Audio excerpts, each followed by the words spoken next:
નમસ્કાર ખેડૂત મિત્રો, જય શ્રી કૃષ્ણ, જય સિયારામ. આજના વિડીયોમાં આપણે વાત કરશું કે કૃષિના કોઈપણ પાકમાં, ખેતીના કોઈપણ પાકમાં જ્યારે જંતુનાશક દવાનો ઉપયોગ કરવાનો થાય ત્યારે આ જંતુનાશક દવાની તમે ખરીદી કરવા માટે એગ્રો પર જાઓ છો ત્યારે એ એગ્રો પર તમે જે કાંઈ દવાઓ ખરીદો છો એની ઉપર દવાના ફોર્મ્યુલેશનની પાછળ EC અને SC લખેલું હોય છે.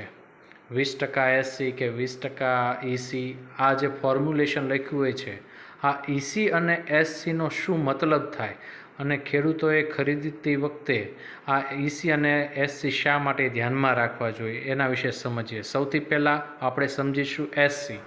જ્યારે તમે SC ફોર્મ્યુલેશનવાળી દવા ખરીદો છો એનો મતલબ એવો થાય છે કે એ પેસ્ટિસાઇડ્સની અંદર એ જે આપણી કીટનાશક છે એની અંદર રહેલું કેમિકલ છે એ સસ્પેન્શન કોન્સન્ટ્રેટેબલ એટલે કે સુરક્ષિત ઘુલનશીલ પદાર્થમાં રહેલું હોય છે. આ પ્રકારની જે દવાઓ હોય છે એ સફેદ ઘાટા દ્રાવણમાં હોય છે.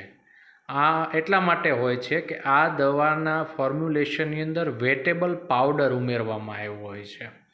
આ પાવડર શું કામ કરે છે તો કે જ્યારે તમે આ દ્રાવણને પાણીની અંદર નાખો છો ત્યારે એની સાથે ઝડપથી ઓગળી જતું નથી, પરંતુ એના તત્વો એમાં અલગ અલગ છૂટા પડી જાય છે અને જ્યારે તમે એને કોઈપણ પાક ઉપર છાંટો છો ત્યારે એ પાક ઉપર આ પાવડર છે એ ડાળી કે પાંદડાની સાથે ચોંટી રહે છે.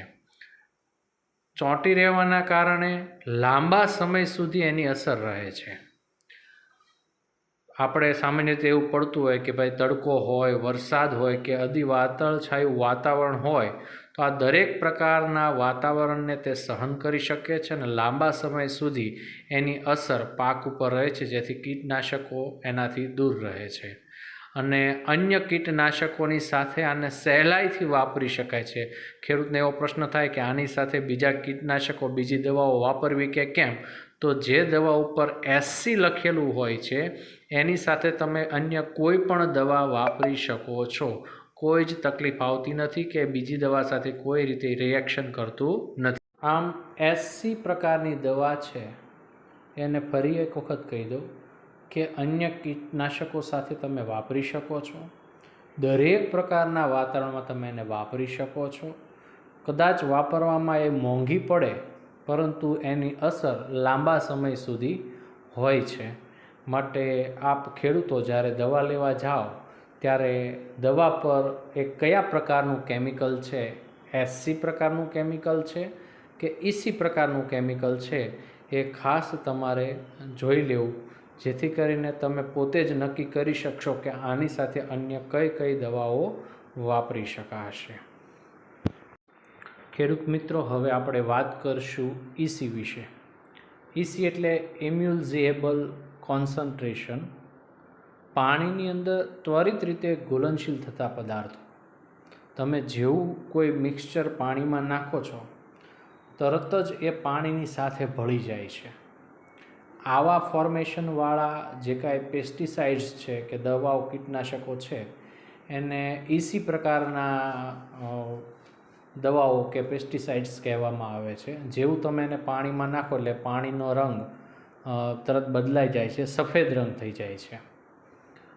સામાન્ય રીતે આવી જે કાંઈ પેસ્ટિસાઇડ્સ હોય છે, જે કાંઈ કીટનાશકો હોય છે, એનો પોતાનો રંગ પણ આછો પ્રવાહી સ્વરૂપે જ હોય છે.